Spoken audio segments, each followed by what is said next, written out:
Segment 1, Spierre Falls. France guillotines its terror. The French Revolution, where the answer to every political disagreement was apparently a public beheading. July 27, 1794, Maximilien Robespierre, the man who made France's guillotine the hottest ticket in town, got a taste of his own medicine. After orchestrating the reign of terror and sending 17,000 people to the chopping block, Robespierre was arrested and executed, proving once and for all that karma is French for off with your head. Robespierre's fall didn't just decapitate a guy, it ended a whole era of revolutionary bloodlust. The National Convention had had enough of his revolution means never saying you're sorry approach.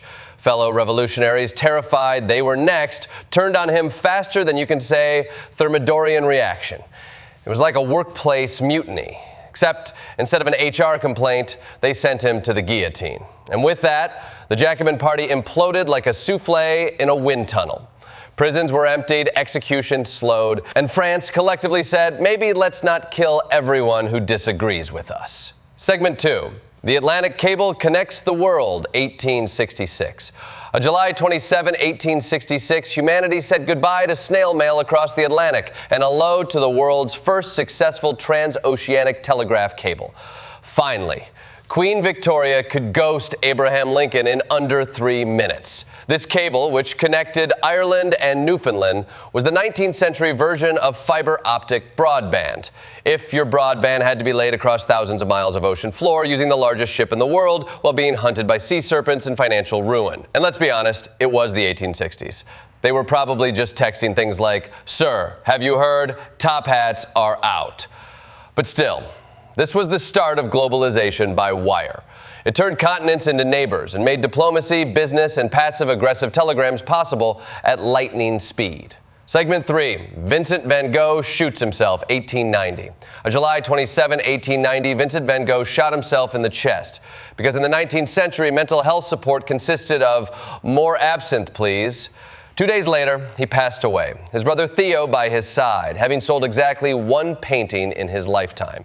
Van Gogh's death became a tragic cornerstone in the tortured artist trope. A guy who painted like fire but lived like a candle in the wind. Only after his death did the world go, oh wow, swirly stars and jagged flowers are genius. I mean, nothing says legacy like people auctioning off your pain for $100 million. His sister-in-law, Johanna, basically ran his posthumous PR campaign, transforming Van Gogh from local oddball to cultural icon. Proof that behind every great man is a woman who believes in monetizing emotional instability. Segment 4, Bugs Bunny debuts, 1940. On July 27, 1940, the world met Bugs Bunny in a wild hare. Finally, a character who could make chewing a carrot look like a power move. Unlike Disney's wholesome, wide-eyed creatures, Bugs had attitude, sarcasm, and a wardrobe of disguises that would make RuPaul blush. He outwitted hunters, Nazis, and corporate mascots alike. The guy was a one-rabbit resistance movement. Bugs was voice acted by Mel Blanc, who gave him a voice so iconic it could register to vote. And during World War II, Bugs didn't just fight boredom, he fought fascism. By the 1950s, he was basically America's animated ambassador, showing that smartassery and charm go hand in hand. Segment 5, the Korean War Armistice, 1953. On July 27, 1953, the Korean War hit pause. Not a full stop, just we'll take a break and maybe come back to it after lunch. After 3 years and over 1 million lives lost, the Korean Armistice Agreement was signed, establishing the DMZ, which sounds like a chill club, but is really the tensest place on Earth, where you're more likely to see propaganda balloons than birds. No peace treaty was ever signed, which makes North and South Korea the longest-running its complicated relationship in international history. If diplomacy had a Facebook status, this would be it. The war shaped Cold War strategy, showed the UN could flex military muscle, and turned the phrase limited war into endless staring contest with nukes. Segment 6, Discovery of Insulin, 1921. On July 27, 1921, Dr. Frederick Banting and Charles Best isolated insulin, and suddenly type 1 diabetes went from certain death to manageable inconvenience with needles. Before insulin, treatments involved starvation diets so extreme, even Gwyneth Paltrow would say, that seems a bit much. But with this discovery, patients like Leonard Thompson saw their death sentences revoked in real time. The insulin story isn't just about medical genius. It's about teamwork. Banting had the surgical chops, Best had the blood sugar readings, McLeod provided the lab, and Collop made it human grade. Basically, the Avengers of endocrinology. Segment 7. De Havilland Comet Maiden Flight 1949. On July 27, 1949, the de Havilland Comet became the world's first jet airliner to fly. It was fast, sleek, and pressurized. Basically, the iPhone of aviation. But just like early iPhones, it had some explosive bugs. Passengers marveled at the speed and silence until the mid-air disintegrations began. Turns out, metal fatigue plus bad window design equals gravity wins. But those crashes led to major breakthroughs in air safety. Comet walked so the Boeing 707 could fly safely. And if you've ever had a non-shattered window seat at 35,000 feet, thank the Comet engineers for learning things the hard way. Segment 8. Uganda Coup, 1985. On July 27, 1985, Uganda had a coup again.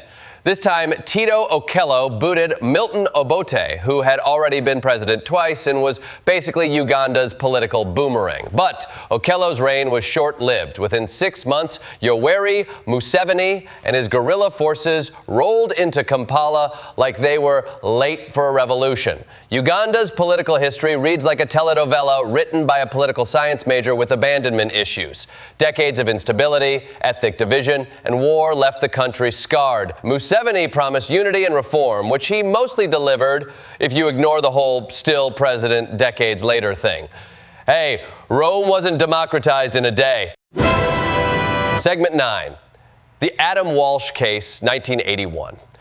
On July 27, 1981, 6-year-old Adam Walsh was abducted and murdered, a tragedy that reshaped child safety laws in the United States. At the time, you could enter a stolen horse into the FBI's database, but not a missing child. Makes sense, horses can't call home. His father, John Walsh, turned tragedy into action, launching America's Most Wanted and pushing legislation that gave rise to the Adam Walsh Act. It created a national sex offender registry and turned passive bureaucracy into active protection.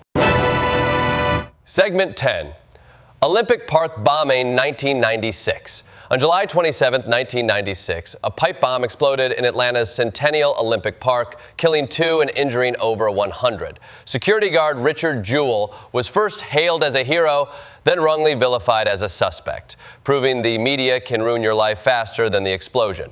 The actual bomber, Eric Rudolph, went on a spree targeting abortion clinics and LGBTQ spaces, proving that bigotry plus a pipe bomb equals domestic terrorism, not patriotism. Segment 11. London Olympics Open 2012. And finally, on July 27, 2012, Queen Elizabeth II kicked off the London Summer Olympics by skydiving out of a plane with Daniel Craig.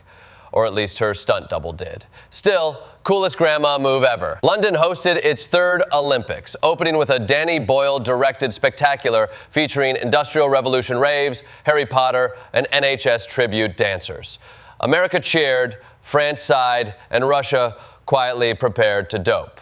Because nothing says global unity like competitive javelin followed by synchronized swimming and thinly veiled nationalism. In conclusion, July 27th, where revolutions implode, telegraphs spark, artists suffer, cartoon rabbits outwit, and queens skydive. It's the historical equivalent of a Swiss Army knife. A day packed with political drama, technological breakthroughs, artistic tragedy, and cultural milestones. So next time someone says history is boring, remind them that on this very date, a guillotine, a rabbit, and a royal shared the stage.